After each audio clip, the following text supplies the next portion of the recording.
I'm Elise Orlowski, a senior video director here at Cramer. And I'm Trip Underwood, a creative director at Cramer. And at Cramer, we work with so many incredibly fascinating people from all over multiple industries. We have so many great conversations, many that are just too good to keep to ourselves. So now we're sharing them with the world. Right here from Cramer Studios. This is Pivot Points. Cut.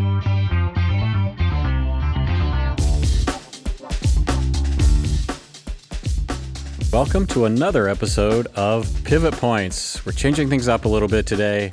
I'm not Trip. I'm Mark Wilson, the Executive Creative Director here at Cramer. And I am joined by my co-host, Pat Drumm, who heads up all things technology with regard to broadcast at Cramer. He's our Senior Engineer of Broadcast Technology. Thank you, Mark. Today, we are speaking with Brian Olson, Pixotope's VP of Sales from the North America division. And I personally am very excited to have Brian here because we actually employ the technology, and he is a wizard and a genius. He's going to tell us all kinds of really amazing, cool stories about where it's headed. But he has a little background on Brian. He's got more than 20 years of experience in virtual technology and graphics. And at Pixotope, Brian and his team are bringing this technology. It's an award-winning global, international technology, and he is bringing this software to his clients to help them better tell their stories using augmented reality. So thank you so much, Brian, for joining us. We really appreciate your being here. Hey guys, great to be here. Thanks for having me. All right. Thanks for coming, Brian. So, Brian, for those that may not be familiar, what is Pixotope? Has this technology been used anywhere that our audience may have seen? So Pixotope's a virtual production platform. We utilize the Unreal Engine. We actually incorporate that into our software, and that's what does the actual rendering. But we're focused on really designing software that's for the broadcast and media production industry.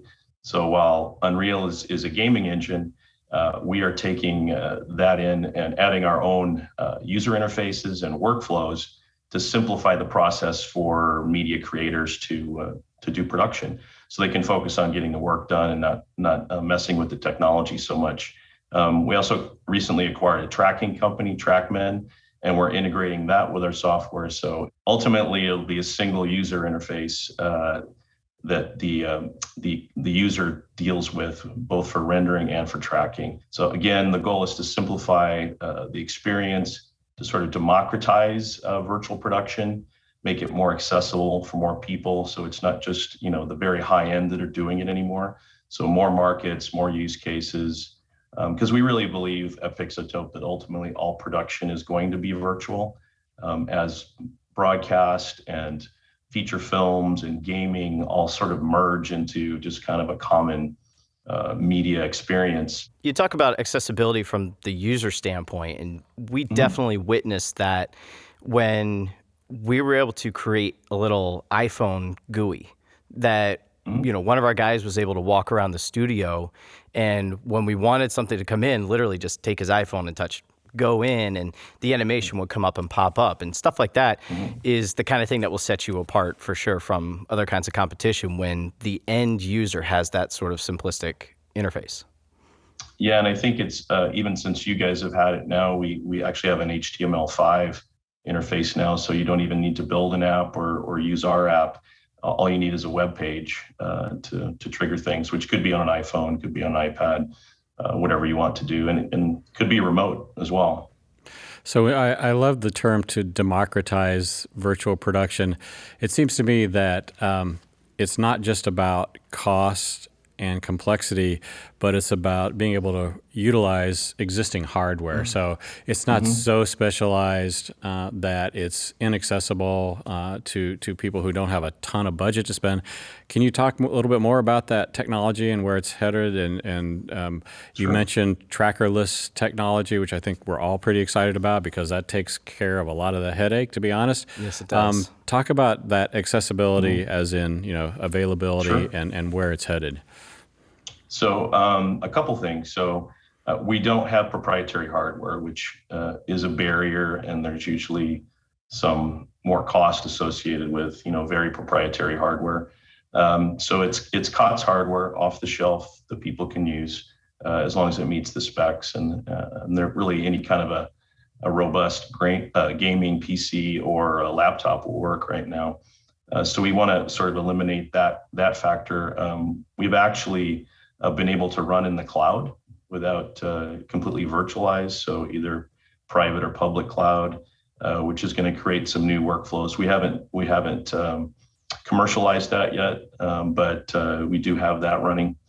As far as tracking goes, we have a number of ways to track, but the one that's probably got the most attention right now is what we call through the lens tracking, where you're operating without sensors. It's really AI. It's all computer-based AI. You basically take your camera and you learn the environment through the AI. So it looks for reference points like edges of buildings or walls or sets, and just picks out those points in 3D space. And once it learns the 3D environment, then you can go place things in it, augmented reality items, and they just stick. And one place that you've probably seen it a lot lately is in drone tracking that we've been doing.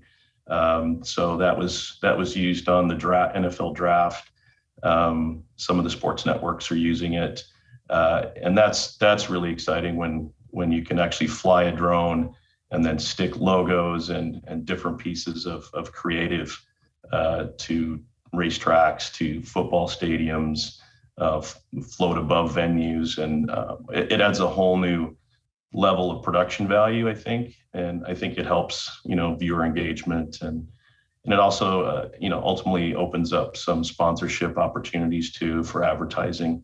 And I think we'll see it. Right now, it's been sort of informational or entertainment based in a lot of cases that we've seen it, both in broadcast and in venue, but I think more and more you'll see it used for advertising. Well, I feel like one of the most famous examples of augmented reality is the 1st and 10 line, right? When we're watching football games. And I don't think I can imagine watching a football game anymore, without having that in there. Even when I go to a game, I'm like, where's the line? I need the line. Right. First best use of AR. Yeah. And that technology's been around for a long time. And I remember, a couple of times that I've had to help integrate it for some college football that I was doing, and just massive machines, it creates delay and all this other stuff, and it becomes this production headache that I'm hoping we're going to start seeing, or not start seeing. It sounds like it's already starting to go away, and things are going to start being a lot simpler and easier. It's much easier than it used to be, and a lot of things can be done optically now, instead of with sensors as far as tracking that stuff. Also, the technology to do the keying. I don't know if you've ever tried to watch a football game when it was snowing and trying to keep the 1st and 10 going. Mm-hmm. And they're sort of dynamically adjusting it as more snow falls, and right. The grass is changing color. Exactly. So now there's stuff behind, besides basic, chroma keying, AI keyers that look at difference, that look at movement, that really can do some amazing keying now that wasn't possible before. So I think that's changing things and making it a bit easier to do. Well, you certainly have done a good job at eliminating a lot of the barriers to entry for this kind of technology, because beforehand, in the broadcast world, you're, like you said, buying dedicated hardware, you're buying motion trackers, which we've kind of invested a lot of that in. But now you're able just to take any drone off the shelf, fly it in the sky, map a couple of points, and all of a sudden you're putting advertising that you can make money off of it, which is pretty fantastic. And then even for our standpoint, any off-the-shelf hardware that can do the processing, we're using hardware that we have anyways that our animators are using to create and generate graphics. And now we're able to put people in virtual worlds with it. Those are exactly great examples. You're just making me think. We're always looking for what can we do inside a ballroom, outside a ballroom, experiential, broadcast. But if we're able to, in a relatively inexpensive manner, put a drone in the sky and do something, for the time period when we have audiences moving from one venue to another venue, when we're doing things at night, if we're running a large festival like that just opens things up to us in a pretty dramatic way. I hadn't really thought about that as a use for Pixotope, but that's pretty inventive, because we're all in the business of what's the next great idea, how can we make the experiences even more robust, even more interesting. And I think having conversations with you and people like you is only going to help us and help everybody who watches this podcast to come up with those ideas. So what have you seen? What have you done that you're really excited about in terms of how people are applying Pixotope? I know how we're using it here in the studio in a couple of the different ways, but what really kind of gets you going? Like, doesn't have to be so far out there, but just like really cool stuff. You know, we've seen your demo page, and you talked earlier when we were warming up about the Ravens, and I love that, because if you haven't seen it, and maybe at the end you can give a URL so people can go look at your samples, but it's a lot of fun. So hit us. What do you like? What do you got? So I mean, actually, we've been talking about it. The drone tracking is what's really exciting for me, where I can actually go. I'm in a bar and I look at a TV and I see drone tracking and I go, yeah, that's pretty cool. But I think, for venues, I think the mixed reality stuff, the augmented reality in venues, where you've got, something like a Raven for the Baltimore Ravens, or a Panther for the Carolina Panthers, running around, jumping, from the press box down to the field and jumping through the goalposts and just that kind of, then you're getting into sort of feature film like, animation that's happening in real time for the people in venue. I think from a production standpoint, you're probably aware that at least in a lot of cinematic production now, they're starting to do stuff with large LED volumes, LED panels. And in lieu of shooting in the field, they basically have camera tracking, and as they move the camera, the point of view changes on the background as it would in the real world. And we've had some estimates, may or may not be true, that you can save up to 60% on a production by shooting XR, extended reality, versus shooting in the field. Well, obviously there's the initial investment. I think this podcast right now is an excellent example of that. It looks like we're at our bar, Reds, but I thought you guys were in a real studio there. We are in a real studio. It's just we're just not at Reds, which we should be. We should be at Reds, yeah. But I think your democratization, virtual production. You just talked about Hollywood. That's something that we're doing here. This is a simple example of using a backdrop to create a little bit of an illusion of being in a space. But it's also something that we're playing with kind of constantly. Mandalorian is always the example everybody uses of the virtual production process. But I think, one of the things I'm sure you're seeing is how people are using the Pixotope technology and Unreal Engine to both create backgrounds that give you the ability to parallax with camera pretty easily, but put you in an environment and you add a few practical elements and people, and man, that's an illusion that looks fantastic. You sell the illusion so much easier. Especially if you have shallow depth of field, yeah. Where the background's pretty blurred anyway, you can sell it big time. And if they actually mix shooting in the field with shooting with XR, then it takes it to another level too. And the average person just isn't going to know. It's that good right now. And I think that's super exciting. And things that are not possible practically, they're going to be able to do virtually now, in some cases without green screen, if they've got the big XR stages. And I think that sells even better than green screen does. So. And I like the fact that we're talking about doing it economically, sort of small, medium, large, extra large. We're talking about big venues like stadiums and arenas, but we also want to talk about ballrooms and theaters, and then we want to talk about pure production. Yeah, I think a lot of that is just kind of demystifying this technology and just kind of figuring out, all right, how does it apply to me? How can I use it in my own production world? And just kind of being able to do that sort of thing. A question that we were talking about before the show is like, who's leading out there? So are there sectors of the industry that you're seeing that are really pushing this along, that are trying more, that are adopting it more readily and more quickly? What are you seeing out there in terms of industry leaders and industry sectors? So there's the industry sectors, and then there's also the geographies. So with industry sectors right now, most of what we're doing, or a good share of what we're doing, is events and sports, and they're using augmented reality, mixed reality to add another layer to the experience. for the viewers, for the fans. That's where we see a lot of it.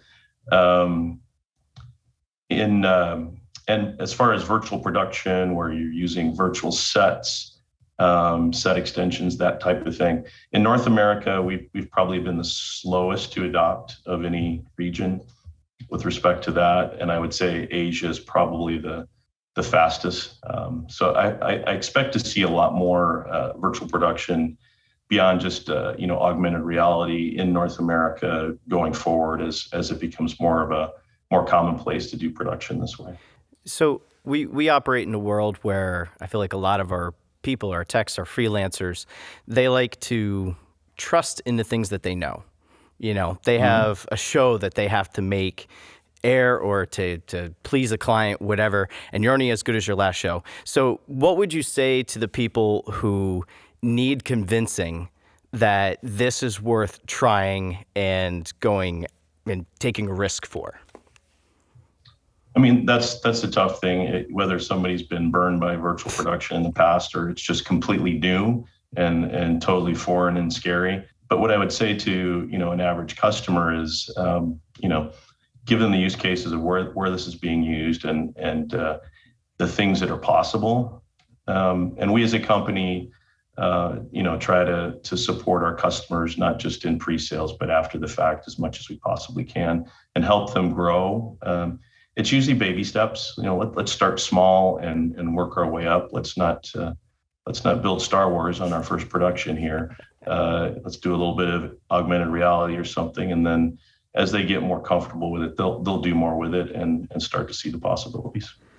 So, if I were going to summarize, your message really is, come back. Try it again. I think the message here is set your imagination free, because anything that you can do in Unreal, anything that you can think of, I mean, quite literally, we can now bring to the screen, and we can do it quickly, and we can make edits to it, and we can do it in a way that's just really, it's practical, it's functional, and it's pretty awesome. I mean, what we can do now is very, very powerful, especially compared to what we used to be able to do. So let's all have some fun together, because it's certainly certainly where we're at. The operative word is fun. And Brian, we're coming to the end of the program here. It's really all the time that we have. I want to just say thanks again so much for joining us. We really appreciate it. Pat, your expertise. Thanks, everybody. And this has been another episode of Pivot Points.